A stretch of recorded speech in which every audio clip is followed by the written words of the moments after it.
Have you ever stopped to think about what something like a clap of thunder could actually teach us about truth? It sounds like a strange question, right?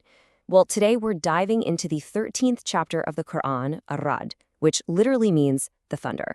It's this incredible text that uses the power of the natural world to get at a really deep message, a message about what's real and what just, well, fades away. And really, that's the central question here, isn't it? What can something so powerful, so visceral, like thunder, possibly teach us about the nature of truth itself? You know, what's lasting versus what's just temporary noise? That's what we're going to unpack today, looking at the answers this text puts forward. All right, so here's our game plan. We're going to start with the signs in the universe, then get into a really cool parable of truth. After that, we'll look at two paths, two fates, touch on the law of change, and wrap it all up with the ultimate reckoning. Okay, so first up, signs in the universe. What's so interesting is that the text doesn't just jump into some deep, abstract philosophy. Nope, it starts with stuff we can actually see. It grounds the whole argument in the observable world around us. You can think of the cosmos itself as a big gallery of evidence. Hey, just look around. It asks you to look up at the sky. How are the heavens held up without any pillars we can see? Think about the sun and the moon, each one following its own perfect, predictable course. Then, look down at the earth, spread out before us, with these huge mountains acting like anchors. It even gets you to notice the little things, like how night always follows day, or how fruits are created in pairs. And yeah, of course, it brings it back to thunder and lightning, this incredible force that can be both terrifying and at the same time a sign of hopeful, life-giving rain. But here's the key takeaway from all of this. The text is saying these aren't just random, cool facts about nature. For anyone who actually stops and gives it some thought, these are meant to be seen as profound signs. They're like big cosmic pointers toward a deliberate, intelligent design.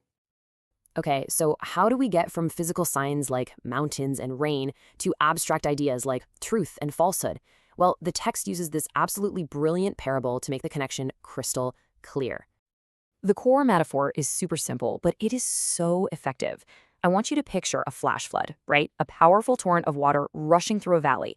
Now that flood brings two main things with it. The water itself, which is obviously essential for life, and all that frothy, bubbly foam that just sits on top.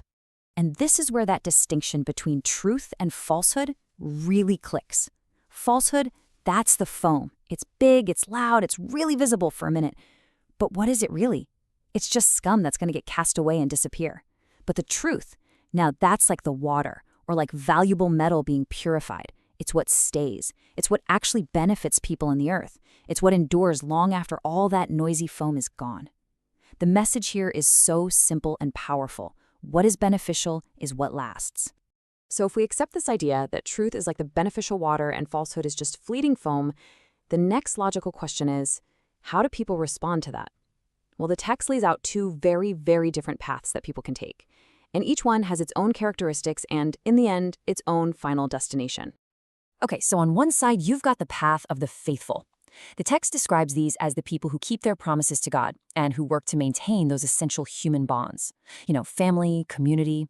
It calls this joining what is ordered to be joined. Their defining traits are patience, prayer, and being charitable. Then, on the complete other side, you have the path of the deniers. And they're described as doing the exact opposite, breaking their promises, cutting those important ties, and generally causing corruption in the world. And when it comes to the outcomes for these two paths, wow, the contrast could not be more stark. For the faithful, the reward is described as gardens of perpetual residence. They're even joined there by their righteous family members and greeted with the words, "Peace be upon you for what you patiently endured." But for the deniers, the destiny is described as the curse and the worst home, where they have to face a really terrible and swift accounting. Two very different fates. Now, this whole discussion about human choice and consequences brings us to one of the most famous and widely quoted verses in the entire Quran. It really lays out this foundational principle about how divine action and our own human responsibility are connected. Just let that sink in for a moment. The power of this is in how direct it is. It's saying that the starting point for any big external change in a community or society begins inside. It's about what we change within ourselves first, our intentions, our attitudes, our actions. The ultimate responsibility for change, it suggests, starts right here, with us. And that idea of responsibility and action naturally leads us to our final section, the ultimate reckoning. This is where the chapter kind of ties everything we've talked about together by focusing on God's absolute knowledge and final authority. When the text describes God's knowledge, it means everything. We're talking about the knowledge of what every female carries in the womb, knowing both the seen and the unseen, knowing what we say in secret and what we shout from the rooftops. It says that every single thing a soul earns is known. The point is, absolutely nothing is hidden.